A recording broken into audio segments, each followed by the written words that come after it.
How's spring going? Yeah, okay, that's a lot. Pretty pleased with where we're at right now. We have, I mean, we still you're talking about the guys that still aren't here yet, and but we still have a lot of experience in the room. I mean, with Cam, Ervin, Brandon Hickman, Ben Sparks, you have the addition of Hyrin, Marcus Bryant's here, Thalen Robinson's just getting back, getting cleared. A guy like PJ who's new, who's not experienced, but you start adding, it's like, oh wow, we're in a much better place this year than what we were this time last year. So pretty pleased with where we're at right now. Again, still have a lot of work to do and still got to figure out how the pieces fit and what we need to do with it. But all in all, the projection's up. Thalen was pretty involved when he was out with his injury. Mm-hmm. I mean, he's pretty vocal out there. What's he like as a player, and what have you seen from him as he tries to battle back?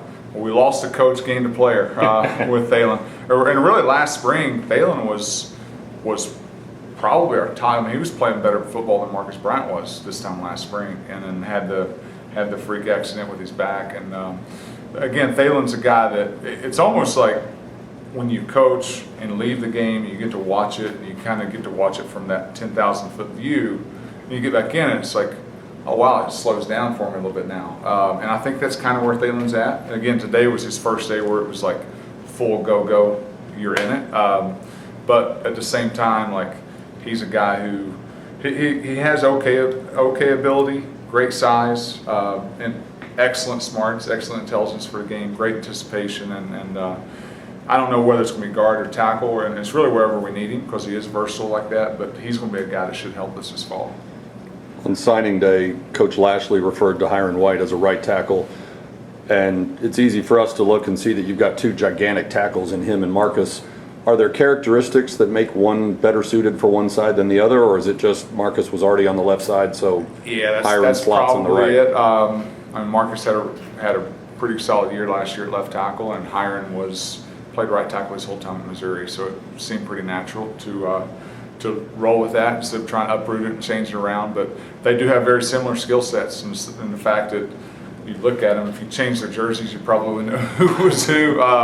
But they're both extremely long guys who have a little bit better functional power than what you realize. Sometimes guys who are that tall, sometimes it's easy for those people to get under their pads and knock them back, but their functional strength's a lot better than what you think. And athletically, they're both adequate to above adequate as far as their foot speed. So they're doing a nice job. I mean, I think for what we're doing offensively, of course, Marcus is a little bit ahead because he's been around how I coach, what I'm coaching, what we're doing around our offense. He's a little bit ahead from that standpoint, but you're seeing Hyrin from the fact he's coming off an Achilles injury, new offense, new offensive line coach. At first you saw those wheels turn, and now you're starting to see the progression. And then he had the week last week that he was off for good reasons. And so all those things probably have hindered some of his development to keep him from getting where Marcus is at right now, but we're confident by the time August rolls around we'll get him there. How do you go through the evaluation knowing that all the pieces aren't there? Is that in the back of your mind, or do you kind of have to throw that out and kind of work with what you've got right now? Yeah, I mean, you're always thinking big picture, but at the same time, like all the guys I just mentioned, they're all part of that big picture, right? And some years you're very, very fortunate where you get very minimal injuries as far as what happens. And other injuries, it seems like a bomb goes off in your room and you have to be ready. And a guy I didn't even mention talking about a bomb going off is Justin Osborne, who arguably played better than any of the guys who are returning, who's out with surgery. So, yeah, I mean, like, my job is to coach and develop, right? Even the guys who may not figure into being starters next year. So even like the Rhett Larsons of the world, the younger guys who are just here, we got to develop those guys because hopefully you don't get to a world where you have to need them before they're ready. But we got to coach and develop everyone, and you saw like what we have to approach this thing with is, are guys good enough to help us win games? If they are, it's our job to try and find ways to get them in the games. And I think you saw that last year. We played Ben Sparks, we rotated him in some. We rotated Bissinger in with Jaylon Thomas early on last year. And really a lot of that stemmed from the fact of, one, we had more than 5 guys that we thought could help us win games. But we also had Jaylon Thomas, who had a shoulder coming back from that. Between his conditioning and shoulder, we didn't want to just say, hey, go, right? And we knew Osborne had the back the whole year, so it was like, man, if we can keep the workload off of his back, maybe we can get him through the season. So that's going to come up, and it's our job it's my job as their coach to keep communicating to them. You play to a standard that is winning football. It's my job to make sure I try and get you in the game. Rhett Larson and Jacob Waller came in last year. What have you seen from them this spring, and just kind of what is your plan for them as they continue to develop? Because once you get those guys in this summer, they're kind of well, and from a coach standpoint, we're in a good spot in the fact that we still are not necessarily pressed where we need those guys. They're kind of an incubator in a lot of ways still. We've played them both at guard and tackle. We're trying to, we almost want to overload their mind a lot right now just to get them to just hopefully it'll slow down and catch up for them, and it is. But also I'm trying to evaluate and get a feel for what they did. When they came in last summer, my focus wasn't necessarily get those guys ready to play because they weren't going to be ready to play. Now the focus is, okay, let's see what they can and can't do, their strengths, weaknesses. Both those guys are smart kids who work hard, doing everything we're asking them to do. I think Rhett's more of a tackle than guard. Waller is probably a little bit more versatile from that standpoint. And they're guys that seem to be comfortable on both sides of the ball. Don't really know how they'll play out, but we're kind of just getting the big picture of how they could fall into a depth chart. Marcus Bryant's had a lot of experience now in a blink of an eye, it feels like. I guess, what are your expectations and hopes for him? I mean, is there like, hey, can you take it to another level now that you've had this experience and are healthy probably going into this season? Yeah, I mean, my expectations for Marcus to be one of, if not the best tackle in the league.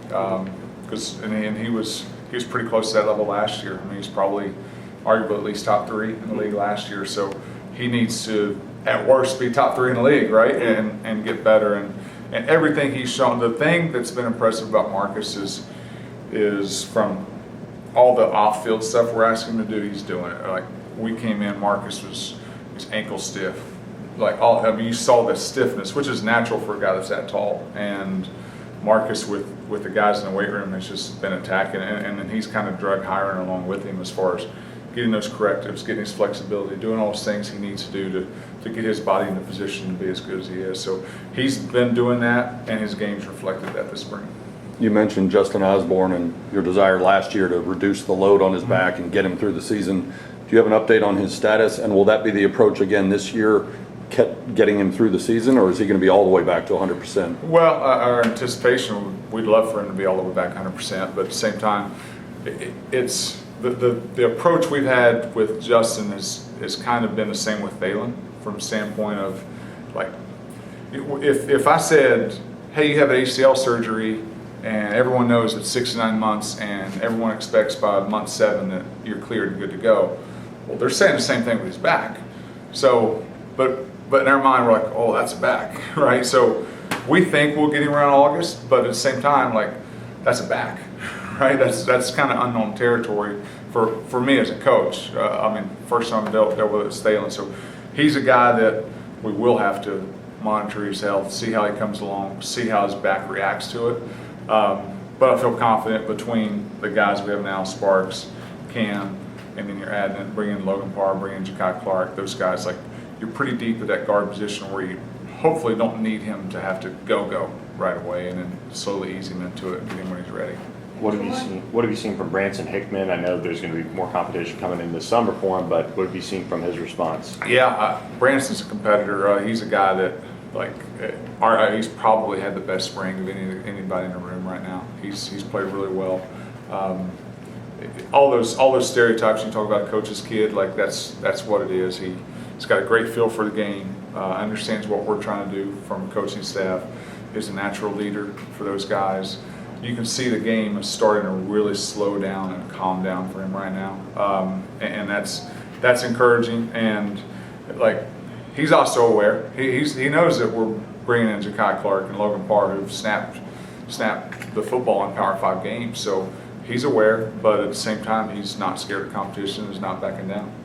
With Ja'Kai and Logan, how much interaction are you guys able to have with them so that they aren't starting from ground zero when they are here? Yeah, just phone calls right now. I mean, Logan's probably a little more behind Ja'Kai, just for the fact that Ja'Kai has been coached by me for 2 years. He's been in our offense for 2 years, so Ja'Kai knows that from the mental standpoint of kind of what to expect.